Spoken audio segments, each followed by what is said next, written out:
Hello everyone. Today I will explain you about the interrelationship between global warming and the climate change. In the previous lectures I have already discussed about the global warming and climate change. Last कुछ lectures में मैंने आपको global warming और climate change है ना already ये आप सब लोगों के साथ डिस्कस किया हुआ है. तो आज हम डिस्कस करेंगे कि ग्लोबल वार्मिंग और क्लाइमेट चेंज में क्या एक रिलेशनशिप है, कैसे दोनों एक दूसरे के साथ जुड़े हुए हैं, है ना. तो इसी को एक बार देख लेते हैं, है ना. तो let us start this topic, है ना. ऑब्जर्व दिस फ्लो चार्ट, है ना. As we know that air pollution is mainly due to the burning of fossil fuels और burning of the waste. Air pollution जो होता है सबसे ज्यादा वो क्या होता है, या तो हम फॉसिल फ्यूल्स को बर्न करते हैं या वेस्ट को बर्न करते हैं, एग्रीकल्चरल रेजिड्यू को बर्न करते हैं. Now this air pollution is responsible for the emission of some greenhouse gases. अब ये जो आपका एयर पोल्यूशन होता है ये क्या करता है, इसमें कुछ ऐसी गैसेज होती हैं जो ग्रीन हाउस गैसेज जिनको हम बोलते हैं, सभी जानते हैं. All of us are well aware about the green house gases. तो major green house gases that are generally emitted from the air pollution are carbon dioxide, methane, sulfur dioxide, nitrous oxide, chlorofluorocarbons and some other gases are also there. Now these greenhouse gases cause greenhouse effect. Greenhouse effect is a natural phenomena in Earth's atmosphere. अर्थ का जो atmosphere है उसमें green house effect एक natural phenomena है, जिसकी वजह से हमारी जो अर्थ का टेम्परेचर है वो मेंटेन रहता है ना. But due to increase in air pollution there is the increase in greenhouse gases which consequently results in the increase in greenhouse effect. Air pollution ज्यादा होने की वजह से ग्रीन हाउस इफेक्ट और ज्यादा बढ़ जाता है.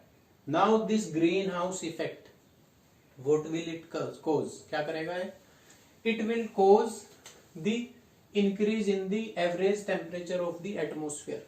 अब ग्रीन हाउस गैसेज जो हैं एटमोस्फियर में, उनकी वजह से ग्रीन हाउस इफेक्ट प्रोड्यूस होगा, जिसकी वजह से एटमॉस्फेयर का टेम्परेचर इंक्रीज कर जाएगा.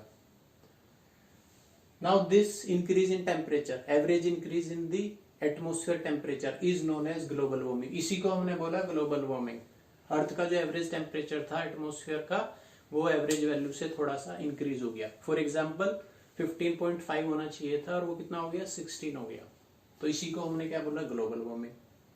Now this global warming, this increase in temperature, what would it cause. अब ये क्या करने वाला है, टेम्परेचर के बढ़ने से क्या होगा, इवेपोरेशन बढ़ जाएगा, ड्रोट बढ़ जाएगा, सूखा ज्यादा पड़ेगा, इवेपोरेशन बढ़ेगा. Due to increase in evaporation more rainfall would be there, तो फ्लड्स ज्यादा आएंगे.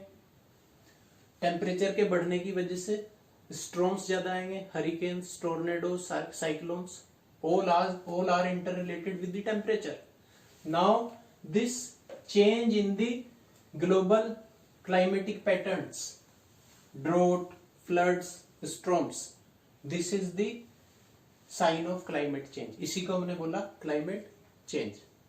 तो we can say that climate change is directly related to the air pollution. हम कह सकते हैं climate change किससे related है, air pollution से related है. अक्सर हमारे माइंड में क्वेश्चन आता है कि ग्लोबल वार्मिंग और climate change, who is responsible for it, industries, government और ऑल ऑफ अस, हम सभी इसके लिए जिम्मेदार हैं, ये इंडस्ट्रीज हैं. देख लेते हैं थोड़ा सा. Now this air pollution is due to, क्यों है air pollution, due to transportation. हम सभी लोग ट्रांसपोर्टेशन फैसिलिटीज यूज करते हैं, प्राइवेट व्हीकल्स यूज करते हैं, सभी का हमारा कंट्रीब्यूशन होता है एयर पोल्यूशन में.